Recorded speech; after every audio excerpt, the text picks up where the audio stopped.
Hi guys, मैं doctor प्रगति। आज मैं आपको पढ़ाने जा रही हूँ ऑर्गेनिक हाइब्रिडाइजेशन।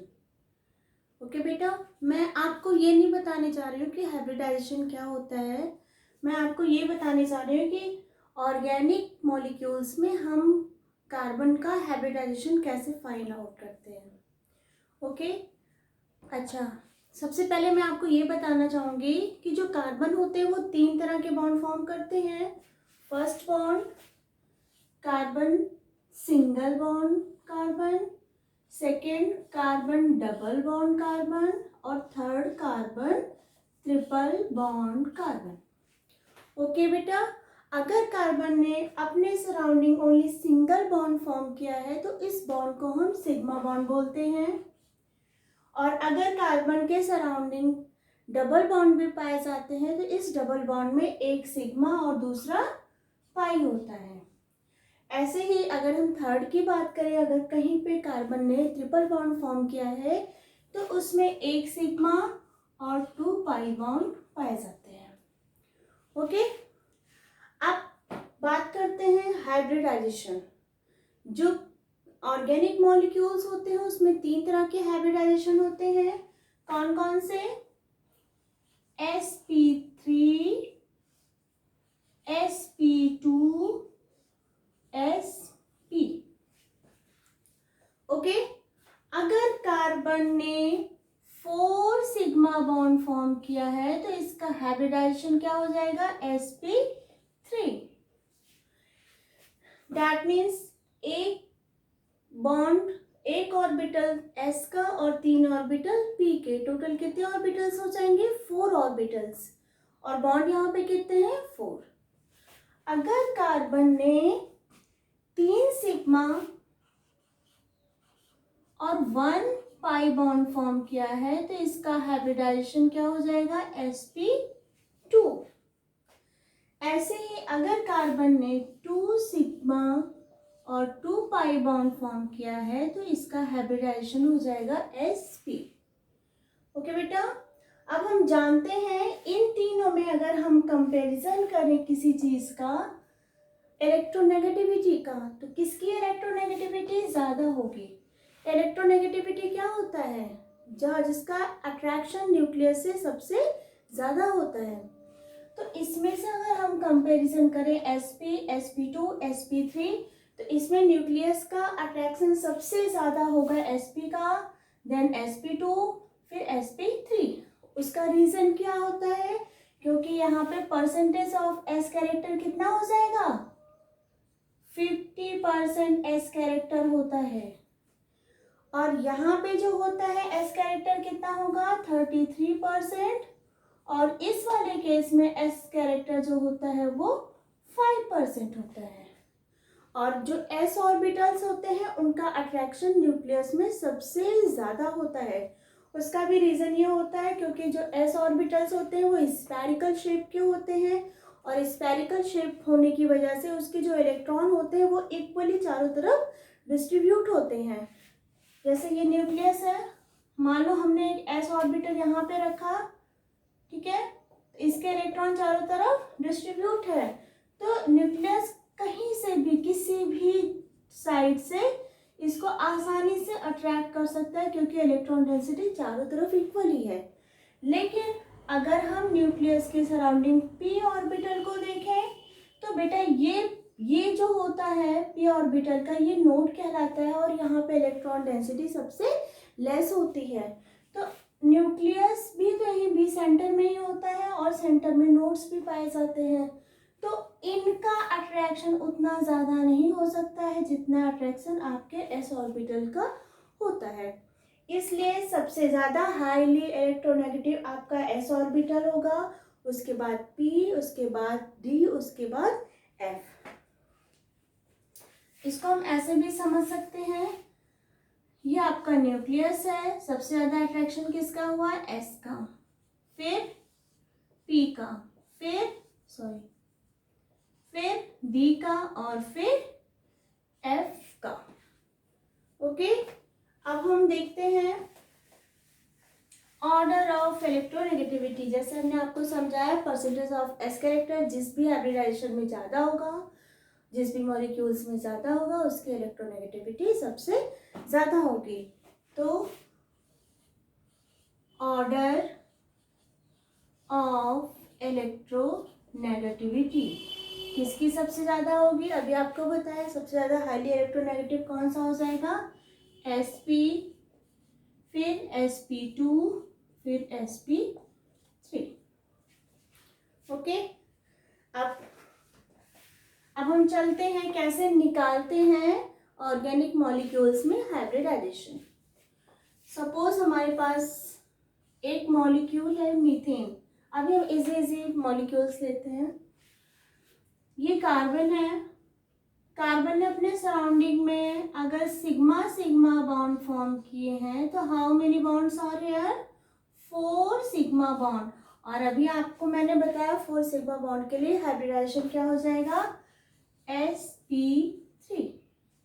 तो इस पर्टिकुलर कार्बन का हाइब्रिडाइजेशन हो जाएगा sp3। Second molecule CO2। Centre atom कौन सा है आपका? कार्बन। कार्बन ने अपने सराउंडिंग 2 एटम बनाए हैं, ठीक है। यहाँ पे 1 सिग्मा 1 सिग्मा 1 पाई 1 पाई। अगर हम बात करें तो यहाँ पे टोटल कितने बॉन्ड हैं? 2 सिग्मा 2 पाई। तो इस कार्बन का हाइब्रिडाइजेशन क्या हो जाएगा? इसका मैंने बताया था आपको sp। तो इसका हाइब्रिडाइजेशन हो जाएगा sp। ओके, एक मॉलिक्यूल और लेते हैं।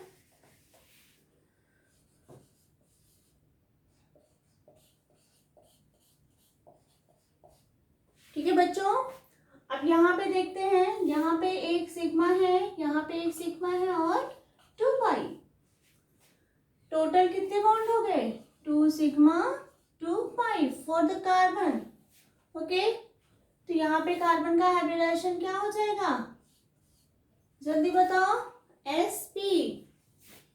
हाईली इलेक्ट्रोनेगेटिव एटम भी यही हो जाएगा अगर हम कंपेयर करें मीथेन में, साइनाइड में और CO2 में। तो हाईली इलेक्ट्रोनेगेटिव कौन सा होगा? sp वाला। sp4 तो बहुत पीछे जाएगा क्योंकि इसमें परसेंटेज ऑफ s कैरेक्टर क्या है? कम है। और इसमें परसेंटेज ऑफ s कैरेक्टर 50% है। तो इस बेसिस पे भी हम मॉलिक्यूल्स की इलेक्ट्रोनेगेटिविटी आसानी से फाइंड आउट कर सकते हैं। अब हम एक बड़ा एग्जांपल लेते हैं। CH2 double bond CH, single bond CH, double bond CH, single bond C, triple bond N। Okay बेटा, अब हम सबसे पहले इसको एक्सपेंडेड फॉर्म में बनाते हैं। How many hydrogens? 1 2। Double bond 1 1, double bond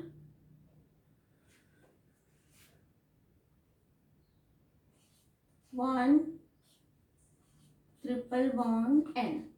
okay बेटा,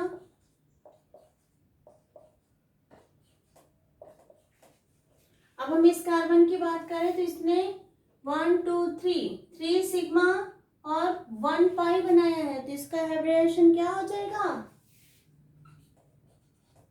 इस पर्टिकुलर कार्बन का हाइब्रिडाइजेशन हो जाएगा sp2। सेम हेयर 3 सिग्मा और 1 पाई, इसका भी हाइब्रिडाइजेशन क्या हो जाएगा? sp2। सेम हेयर 3 सिग्मा 1 पाई, इसका भी हाइब्रिडाइजेशन क्या हो जाएगा? sp2। सेम हेयर, इसका भी हाइब्रिडाइजेशन क्या हो जाएगा? sp2। इसका हाइब्रिडाइजेशन बताइए क्या होगा? 2 सिग्मा 2 पाई, तो इसका हाइब्रिडाइजेशन हो जाएगा sp। अंडरस्टूड? एनी डाउट किसी को? नो, थैंक यू बेटा। ऑर्गेनिक मॉलिक्यूल्स में हाइब्रिडाइजेशन बहुत इजीली फाइंड आउट कर सकते हैं कार्बन के बॉन्ड के बेसिस पे। ठीक है, हम ढेर सारे एग्जांपल्स आपको यहाँ पे कराने जा रहे हैं। ये एक बहुत बेसिक चीज़ होती है जो बच्चों को पता होनी चाहिए। ठीक है, अब कुछ और एग्जाम्पल्स लेते हैं बेटा। जैसे हमारे पास ये क्या है, कौन सा स्ट्रक्चर होता है, कोई बता सकता है? कमेंट्स बॉक्स में जरूर लिखिएगा अगर किसी को ये वाला स्ट्रक्चर पता है। ये बहुत ही सिंपल स्ट्रक्चर है, आई थिंक सबको पता होना चाहिए। ये क्या है, ये क्लोरोहेक्सेन है, no double bond here. Okay बेटा, अब अगर हम इस पार्टिकुलर कार्बन की बात करें, ये कार्बन है, इसके सराउंडिंग इसने कितने बॉन्ड बनाए हैं, कौन बताएगा?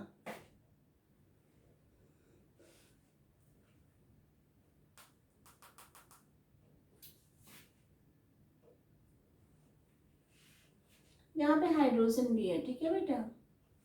ओके, तो इस कार्बन ने कितने बॉन्ड बनाए हैं, 1 2 3 और 4। हाइड्रोजन भी होता है साइक्लोहेक्सेन में। तो इसका हाइब्रिडाइजेशन क्या हो जाएगा, sp3। जब इसका हाइब्रिडाइजेशन sp3 है तो सभी का हाइब्रिडाइजेशन यहाँ पे क्या हो जाएगा, sp3 sp3 sp3 sp3 sp3। Okay,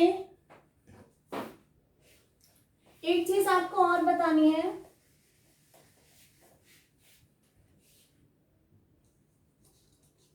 अगर यहीं पे डबल बॉन्ड हो जाए, ठीक है, अब यहाँ पे अगर आपके क्लोरीन लगा है इन सब जगहों पे, तो अब इसका हाइब्रिडाइजेशन सभी का क्या हो जाएगा, sp2 sp2 sp2 sp2 sp2। क्यों होगा sp2 अब, क्योंकि बेटा यहाँ पे अब 3 सिग्मा और 1 पाई बॉन्ड फॉर्म हो रहे हैं, इसलिए इन सभी का हाइब्रिडाइजेशन क्या हो जाएगा, sp2। अब चलते हैं नेक्स्ट एग्जांपल।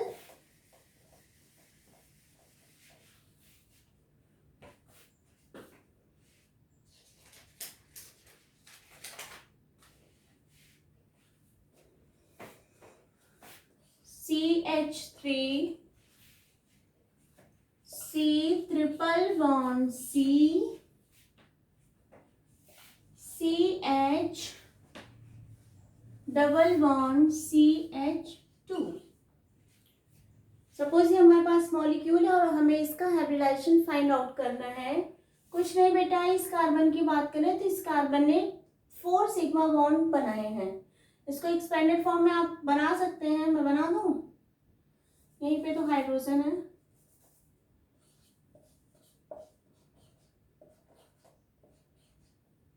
ठीक है, और तो एक हाइड्रोजन यहाँ पे है और 2 हाइड्रोजन यहाँ पे है, ठीक है। अब इस कार्बन की बात करें तो इसने टोटल 4 सिग्मा बॉन्ड बनाए हैं, जिसकी वजह से इसका हाइब्रिडाइजेशन क्या हो जाएगा, sp3। इसकी बात करें तो इसने 2 सिग्मा 2 पाई बनाए हैं, इसलिए इसका हाइब्रिडाइजेशन हो जाएगा sp। सेम सिचुएशन यहाँ पे भी है, इसलिए इसका भी हाइब्रिडाइजेशन क्या हो जाएगा, sp।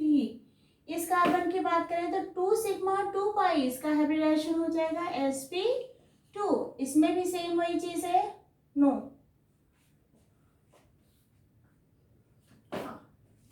इसमें भी इसने 1 पाई एंड 3 सिग्मा बनाया है, इसलिए इसका भी हाइब्रिडाइजेशन क्या हो जाएगा, sp2। किसी बच्चे को कोई भी डाउट हो तो वो मुझे कमेंट्स बॉक्स में लिख सकता है, ओके। अब हम सिंपली बेंजीन का अगर स्ट्रक्चर देखें,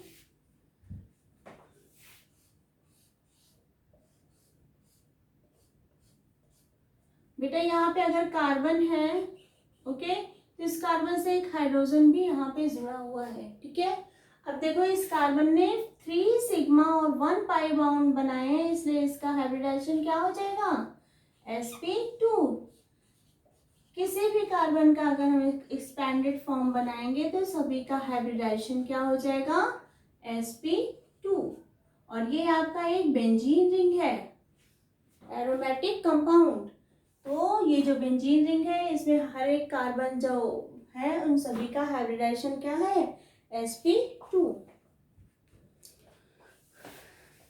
इस वाले मॉलिक्यूल्स को देखते हैं। ओके बेटा, यहाँ पे डबल बॉन्ड क्या है, अच्छा चलो कोई नहीं,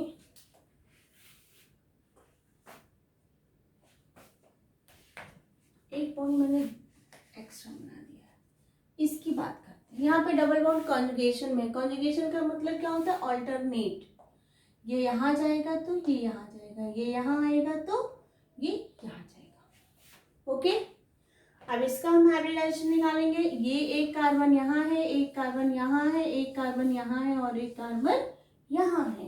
ओके बेटा, तो इस कार्बन की बात करें तो इसने 3 सिग्मा और 1 पाई बॉन्ड फॉर्म किए हैं, तो इसका हाइब्रिडाइजेशन क्या हो जाएगा, sp2।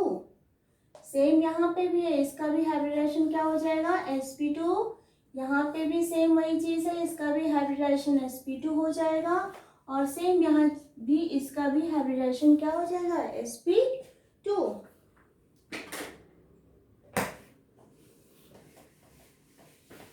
अच्छा बच्चों, इसका हाइब्रिडाइजेशन बताओ जरा। डजंट मैटर यहाँ पे क्या है, चलो हम हाइड्रोजन ही लगा देते हैं, ठीक है। अब इस कार्बन को देखो तो इसने 1 2 3 सिग्मा और 1 पाई बॉन्ड फॉर्म किए हैं, इसलिए इसका भी हाइब्रिडाइजेशन sp2 हो जाएगा। एक और निकालते हैं।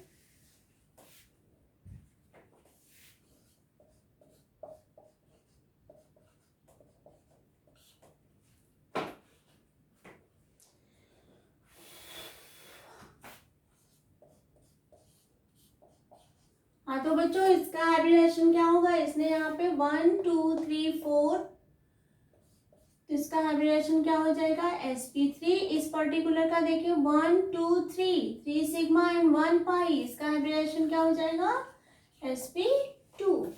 तो बच्चों, इसी तरह से हम आसानी से ऑर्गेनिक मॉलिक्यूल्स के हाइब्रिडाइजेशन को फाइंड आउट कर सकते हैं। हमें कुछ नहीं देखना है, हमें बस देखना है कि कार्बन ने अपने सराउंडिंग में कितने बॉन्ड्स फॉर्म किए हैं। Thank you.